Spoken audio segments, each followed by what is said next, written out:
Ça a démarré en 2007 juste après mon diplôme. Il y a 2 ans, Dorothée, qui est ici présente, m'a rejoint. Et nous avons créé une seconde structure, la SAS Atelier Instanté. Ce qui fait que j'ai ma propre activité d'architecte libéral. C'est beaucoup de conseils, de la direction de chantier. Et puis nous avons donc cette seconde activité pour laquelle nous avons créé la SAS avec Thierry Perron ici présent, sur laquelle nous offrons des services aux architectes et aux particuliers. Voilà. Alors là, je vais surtout vous parler de l'activité d'architecte. Donc quelques réalisations. Et avant d'arriver à ce genre de choses, donc là on est à Rueil-Malmaison, ou à ce genre d'extension, alors évidemment j'ai sélectionné, on fait de l'intérieur, des terrasses. Avant tout ça, la première étape, c'est le relevé. Donc on se rend dans l'appartement, on prend toutes les mesures, les hauteurs de fenêtres, les hauteurs sous les fenêtres, les hauteurs au-dessus des fenêtres, on repère s'il y a des faux plafonds, on repère les tableaux électriques, on repère absolument toutes les caractéristiques techniques du bien immobilier, et ça nous permet au bureau d'avoir un regard avec du recul sur le chantier que nous allons préparer. Après le relevé, nous faisons toutes sortes de recherches. On fait des croquis, on travaille au calque. En général, ça se termine autour d'une table avec le client qui me pique le feutre parce qu'il a compris comment ça fonctionne. Donc l'idée, c'est vraiment de jouer avec le client. On peut faire des images de synthèse qui permettent de déposer les permis de construire. En haut, vous avez la 3D pour représenter l'ameublement. On fait des maquettes. Et une fois qu'on a fait tout ça et qu'on a pu déposer un permis de construire, il y a une chose qu'il faut faire, c'est préparer le chantier. Je vous ai dit qu'on était organisme de formation pour les architectes, et donc je les forme sur l'outil que moi-même j'utilise au quotidien. Et quand je dis au quotidien, il y a toujours au moins 2 ou 3 bordereaux que j'ai appelés ATSO. Il y a au moins 2 ou 3 bordereaux qui sont toujours ouverts sur mon ordinateur. La moindre information des acteurs que l'on a autour de nous, quand on prépare un chantier, on a rapidement, je dis bien rapidement, une dizaine d'acteurs qui tous, pendant les 10 ans après la réception du chantier, peuvent nous tomber dessus. Donc il faut qu'on soit extrêmement vigilant. Et donc le bordereau ATSO a été façonné avec le travail avec le particulier. Donc je vais vous montrer certains aspects de ce bordereau. Donc là on est sur Excel, hein. Donc n'importe qui peut démarrer ce truc-là sur son ordinateur. Il n'y a pas de VBA, il n'y a pas de macro, c'est le truc le plus simple du monde. C'est simplement de la logique de préparation de chantier. Donc tous les menus que vous voyez, tout ça c'est du pur Excel. Évidemment, il va y avoir à chaque fois. Voilà. Donc voilà le genre de tableau que j'ai en face de moi pour préparer un chantier. Là, on va se dire qu'effectivement, il y a une quantité d'infos qui est absolument imbouffable. Et bien, tout simplement, alors, pour ceux qui ont déjà réalisé des travaux, vous savez qu'en général, on fonctionne par lot technique. Moi, je veux bien fonctionner par lot technique, mais quand on est un client, on fonctionne par pièce. On ne comprend pas bien ce que c'est qu'un lot technique, et surtout que ça nous passe au-dessus de la tête.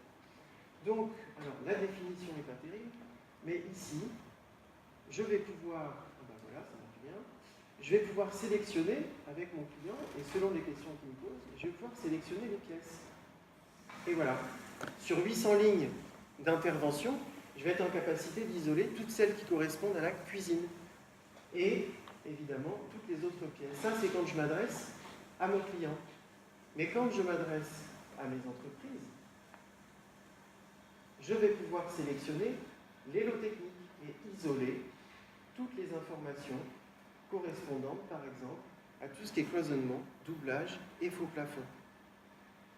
Ici, vous allez avoir, combien de temps me reste-t-il? 5 minutes 30, c'est ça?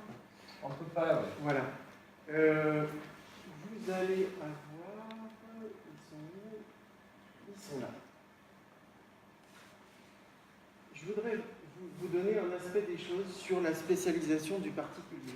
quand je vais les voir la première fois, ils me disent, dans les 5 premières minutes, en fait, j'essaie d'identifier le besoin premier. Alors en général, c'est super simple. C'est, il y a un enfant qui va naître, il me manque une chambre. C'est, je suis obligé de sortir par dehors pour aller à la buanderie, j'en ai marre, je veux un accès direct.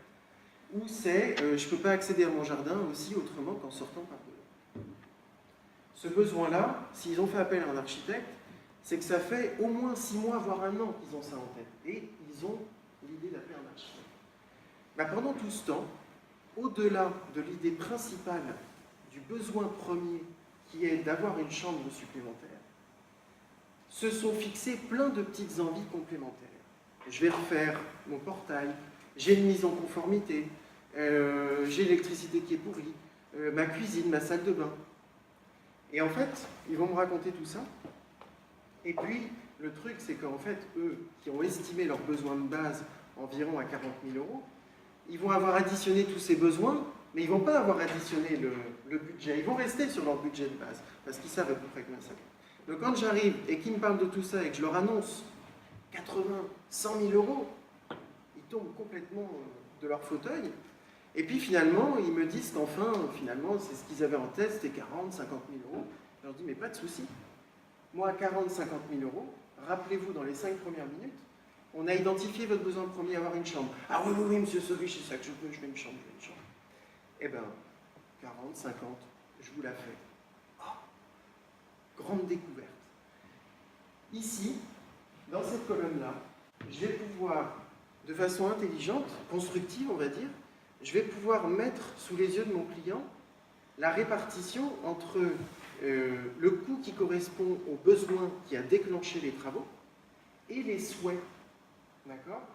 Et donc, sans le vexer ou sans le blesser, je vais tout simplement pouvoir dire à mon client, voilà, je me suis occupé de vous comme il faut et rapidement, parce qu'en plus on réduit le temps de travail, sur vos besoins premiers, avoir une chambre supplémentaire, et puis après, il y a tous les souhaits qui viennent en plus et que l'on va pouvoir travailler également. Voilà, donc ça c'est, je me répète toujours, je vous serine en vous disant que je suis spécialisé pour le particulier. Ça a été tout mon travail de recherche ces 10 dernières années. Et c'est pour ça que je me permets d'être très insistant sur le fait que je suis spécialisé pour le particulier.